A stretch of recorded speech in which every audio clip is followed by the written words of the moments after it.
Hello everyone, welcome to the KZGN News. Today we'll bring you news from the Ridgecrest Police Department, news of an earthquake by Big Pine, other campaign news, there's a carnival coming to Ridgecrest this week, today's gas prices, weather, sports, and much more. From the Rademacher Hills to Bee Mountain and the mighty Sierras, Ridgecrest to Inyokern and China Lake, this is your news for the Indian Wells Valley with the KZGN News crew.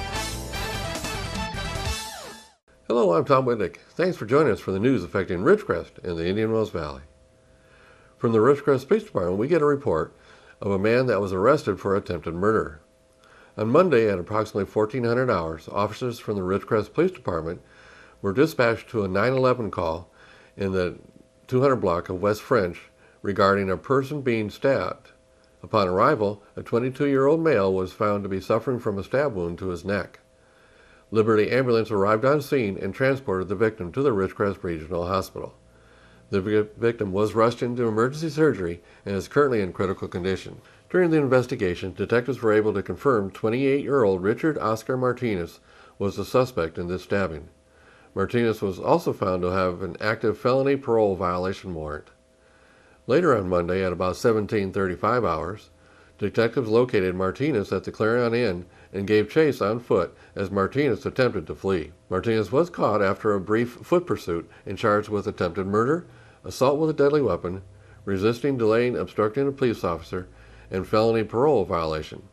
Martinez was unable to be booked at the Kern County Jail in Ridgecrest or the Kern County Jail in Mojave, causing him to be transported to the Central Receiving Facility in Bakersfield. Well, did you feel an earthquake Tuesday afternoon? Well, there was one, 11 miles northwest of Big Pine. Tuesday there was a 4.8 earthquake. There were no reports of any damage, but it was felt for miles around. The tremor occurred at 3:04 p.m. Pacific Time at a depth of 9.3 miles, according to the USGS. It was the biggest earthquake that people up there had felt for some time. The quake was high up there, even for California standards, said Rafael Abreu, a geophysicist with the USGS Earthquake Information Center in Colorado. In terms of depth, it's close enough to the surface it's going to generate aftershocks. At least 6 aftershocks, including one measuring magnitude 4.3, were reported in the hour after the original earthquake. But in the last 10 days, there have been 2 earthquakes of magnitude 3.0 or higher in the surrounding area. Ever wonder how the new home building is going on in Ridgecrest? Well, check out these shots of new homes being built here. We're doing okay now. In reports from the City Building Department, new start permits are up. I talked to Mike Maurer about his development at Las Flores and Downs. He said he sold 2 new homes last month and will be starting a couple more. New building is going to be going up in College Heights as well. Many new homes have broken ground in Maravilla Estates and further up in the Horton Tract. New homes are being completed in the tract off Mahan and Las Flores as well. With all the new China Lake employees, this is a good time in the real estate market for them to buy a home. Home prices are still very good and interest rates are great. The average single-family home price is now $170,000. And in commercial real estate news, today I talked to Gary Parsons, the City Economic Development Director. He informed me that the current Walmart building has been sold to another developer. Their plan is to convert it like the old Mervyn's building. The plan is to split it into 4 stores. So that is a good sign. So commercial investment is positive here too. Well, the presidential campaigns are really heating up since last Saturday's Republican debate. Both Trump and Rubio have called out Cruz for lying to the voters, and Trump threatened to sue him if he doesn't stop untrue campaign commercials he's running. And the Bush-Trump back and forth is still heating up. President George W. Bush has hit the campaign trail for Jeb to try and get his campaign moving up. President Clinton is also out there trying to help Hillary. Leaks coming out of the Clinton campaign is that she is really concerned. It's clear to me that there are probably TV commercials that are running in South Carolina that we're not seeing here. People not living there are probably not seeing the terrible ads being run. And all the rest of the country gets to see the short TV news interviews that networks show with the candidates. Those interviews being very short usually. And the candidates are just trying to defend themselves in a 2-minute interview. Based on the tone of those interviews, these commercials that we are not seeing must really be bad. And I think that same anger is what we saw at the last Republican debate. We saw candidates going after each other in what seemed like out of the blue. However, the candidates are reacting to commercials on TV there, which we are not seeing here. Anyway, it is getting ugly. Even Clinton and Sanders are running ads attacking each other. Well, the last presidential campaign polls are showing Trump and Clinton with the lead in their parties. The current South Carolina polls show Trump at 33, Rubio at 16, Cruz and Kasich at 14, Bush at 9, and Carson at 3. On the Democratic side of the polls show Clinton leading with 61 and Sanders with 31, big lead. In the Nevada polls, they show Clinton and Sanders in a dead heat with Clinton at 48 and Sanders at 47. The Republicans in Nevada show Trump leading with a 47, Rubio 19, Cruz 17, Carson 7, Kasich 5, and Bush at only 1%. The elections in South Carolina are Saturday. The caucuses start this Saturday in Nevada as well. The latest national polls show Trump at 39, Rubio 19, Cruz at 18, Kasich at 6, Bush and Carson at 4. The latest Democratic national poll shows another dead heat between Clinton and Sanders. Their numbers show at 44 and Sanders at 43. So the Democratic campaign seems much tighter than the Republican campaigns. Well, the City Council is meeting tonight. If you head down right after the news, you can still make it down there. The main topics for discussion is the financial status for this city and the new broadband project some are lobbying the council to get behind and support. They will also consider final approval of a new watering ordinance. The cities will be in line with the Water District's ordinance. While the city could be an enforcement arm for water, the city has deferred enforcement to the Water District. The Water District still is encouraging people to report water wasters to them via their website. The city will just enforce building standards that include landscaping design and approvals.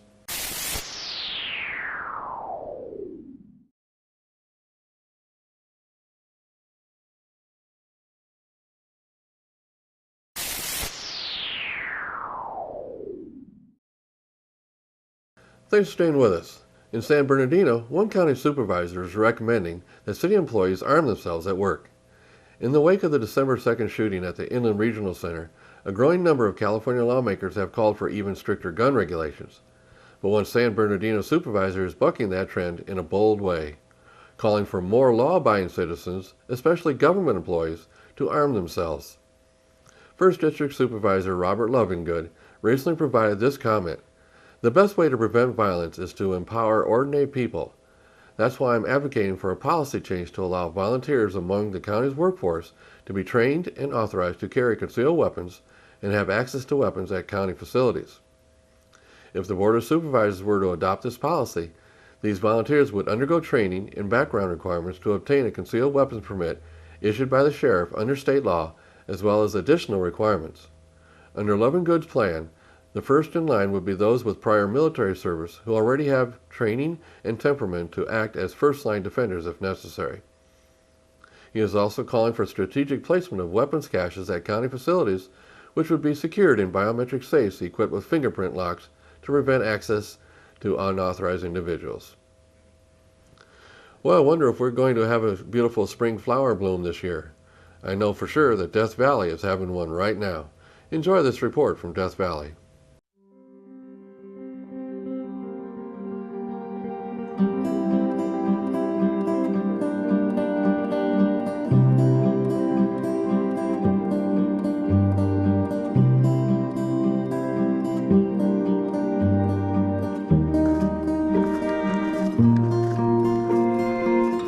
It's very rare to have a good bloom in Death Valley. You always get flowers somewhere in Death Valley, almost every month of the year, but to have a big bloom like this, which we hope will become a super bloom, which is beyond all your expectations, those are quite rare, maybe once a decade or so. I've lived in Death Valley for 25 years. And I've seen lots of blooms, lots of wildflower blooms in Death Valley. And I kept thinking I was seeing incredible blooms. I was always very excited until I saw one of these super blooms.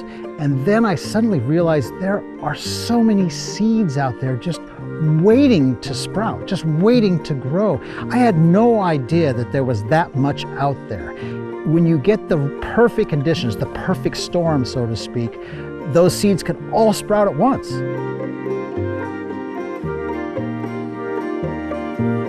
These areas that are normally just rock, just soil, just barren, not even shrubs, they're filled with life. So Death Valley really does go from being a valley of death to being a valley of life. But that's so brief because it's not a permanent thing, it's just temporary. It's here for a moment, and then it fades.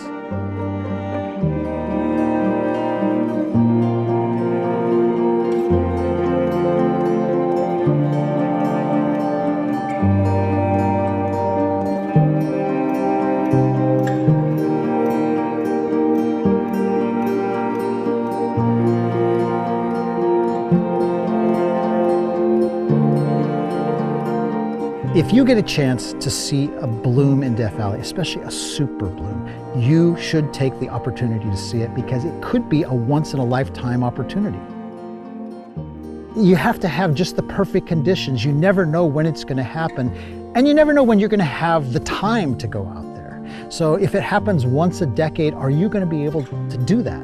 So it's a privilege to be able to be here and see one of these blooms because very few people get to see it, and it is incredible.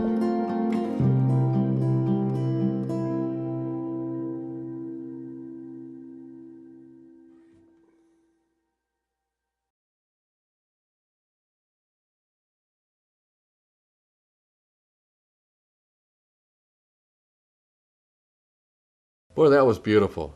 I hope we get one here too. Well, how about some fun news? Fun news for the kids, that is. Well, this week it will be carnival time in Ridgecrest again. Police and Citizens Together, PACT, is once again presenting the Spring Carnival. This is a fundraiser for PACT. The carnival will be behind Leroy Jackson Park across from La Mirage housing area and by the city skate park. PACT gets 20% of the proceeds of the event. The carnival will be here next week. It starts Thursday, which is tomorrow, February 18th, and runs through Sunday, February 21st. On Thursday and Friday, it will run from 5 p.m. to 10 p.m., Saturday noon to 11 p.m., Sunday noon to 9 p.m. So get ready for a carnival and help support PACT. PACT is the main volunteer organization that supports the Ridgecrest Police Department. This is Carnival Week in Ridgecrest. Ridgecrest Republican Women Federated will hold its luncheon on Friday, February 19th.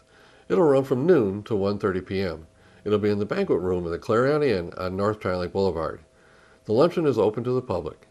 Guest speakers will be Miranda Lomelli O'Reilly and Mandy Walters, who are co-founders of Advocates for Library Enhancement. Miranda has a degree in art history from Cal State University Bakersfield and developed a deep love for libraries as a young child growing up in 29 Palms. Mandy has an undergraduate degree in education from Arkansas State University and a master's in library science from the University of North Texas. The first librarian position she accepted was in a state-of-the-art 21st century library, and having seen the good such an institution can bring to a community, wants the same for Kern County's communities. The cost of the luncheon is $15 and reservations are required. Please call Tanya Pyle to make your reservations. Call her at 760-446-0815. Now in KZGN's continuous effort to provide news and information you've asked for, here are today's gas prices for Ridgecrest and some surrounding areas. Well, since my last report, gas prices everywhere are dropping again. Local prices dropped 12 cents per gallon.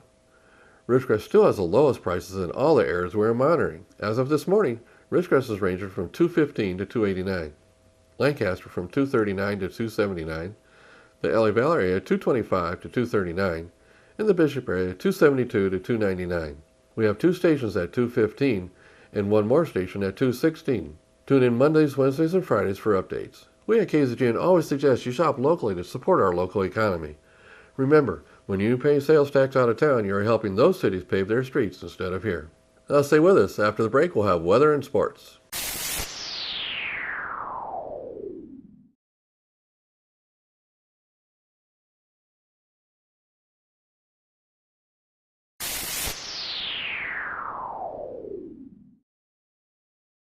Thanks for staying with us. Now here's Lane with the weather. Thank you, Tom. From the National Weather Service, a strong frontal system will bring heavy mountain snowfall to the Cascades and the Sierra Nevada mountain ranges through Thursday. 1 to 2 feet of snow could accumulate over the higher elevations of the Sierra. Lower elevations could see moderate to locally heavy rainfall and gusty winds. Travel may be impacted. Temperatures across the nation. Carolinas at 41, Georgia at 41, Arkansas at 56, Northern Texas at 70, Arizona is 79, and Los Angeles is 71. And for us locally, tonight, a 70% chance of showers, mostly cloudy with a low around 48, south-southwest wind 20 miles per hour with gusts as high as 30. Thursday, a 40% chance of showers, partly sunny with a high near 65, west-southwest wind 20 miles per hour with gusts as high as 30. Thursday night, partly cloudy with a low around 36, southwest wind 5 to 10 miles per hour with gusts as high as 15.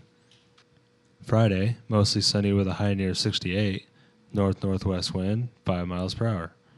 Friday night, partly cloudy with a low around 37, southwest wind 5 miles per hour. Saturday, mostly sunny with a high near 70, north-northwest wind 5 miles per hour. Saturday night, mostly clear with a low around 38, south-southwest wind 5 miles per hour. And Sunday, sunny with a high near 74, northwest wind 5 miles per hour. And that is your forecast for the IWV. Now back to Tom. Thanks, Lane.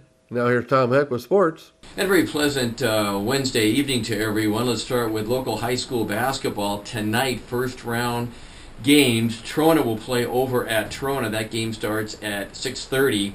Also, ICS Manual Christian School will play over at Kerr McGee. That game beginning at 6:30. Also, those are first round games for boys basketball and CAF playoffs. Now, tomorrow night, Thursday night, over at Burroughs High School, the girls who finished number 2 in the league, the Burroughs varsity girls basketball team, will host Rubidoux. That game will be scheduled for 6 p.m. over at the Burroughs gym. If the girls win, they'll be on the road Saturday, probably play South Pasadena down there. Let's talk about college basketball from last night. The big schools, Kansas State beats TCU, Mississippi State beats Vanderbilt, Texas A&M all over Mississippi, Illinois beats Rutgers, Baylor in the top 10 beats Iowa State, Florida takes Georgia. Now tonight, number 4 Iowa will take on Penn State. That game at State College. Number 23 Providence will take on number 8 Xavier. That game in Cincinnati. Now also tonight from the Pac-12, it'll be Colorado against USC. USC had a tough weekend last week. They lost both games in the Arizona trip. They lost to Arizona State on Thursday and then lose to Arizona on a Sunday. Meanwhile, UCLA split games. They lost in Tucson last Thursday night to U of A. Then they beat Arizona State on Friday night. Now, Arizona State basically has to win out to try to get in the playoffs this year. UCLA pretty much has to win out to get in the NCAA tournament this year also. USC's in very good shape. Arizona's in very good shape. Oregon's in very good shape. Washington in very good shape. But 3 weeks left, a lot of teams on the bubble right now, including UCLA, as we have mentioned. Now let's talk about the NBA All-Star Game if we want to, which we really don't, but we will. 196 to 173. Great defensive battle. Actually, this game has just turned into showtime. I think they should just do away with the game and have a slam dunk contest. But for those that like to watch a lot of balls go through the hoops with nobody guarding anybody, that NBA All-Star Game might be for you. Now, maybe if they put something on it that meant something like they do in baseball, where it becomes home court or home field advantage as far as the 7-game series at the very end, like it does in the World Series, then maybe it would be interesting. But until then, I doubt it. Okay, let's talk about the Clippers. They say now they've changed their mind. They're going to go ahead and keep Blake Griffin. Blake Griffin's still out for another at least a month with a broken hand after getting into a fight with one of the trainers on the team. And Saracoso baseball, they had a very good weekend. They defeated Pasadena opening day here at the Dog Yard, 5-4. Great game. They won that game in 14 innings. And tomorrow, Thursday, they'll play against Imperial Valley College. Those games will be on the radio starting at 2:30 KLOA locally and also on the internet. Now, Saracosa will take on Antelope Valley College next week. They'll open up next Saturday for their conference season. They'll take on Chaffee right here in Ridgecrest. That's your sports for this Wednesday evening. I'm Tom Heck for KZGN. So that's the news for today. Also, KZGN-TV know you have a choice in what you watch for your news. We all thank you for choosing KZGN-TV, Ridgecrest's only locally owned community TV station. Now stay tuned for Ridgecrest Talk coming up next.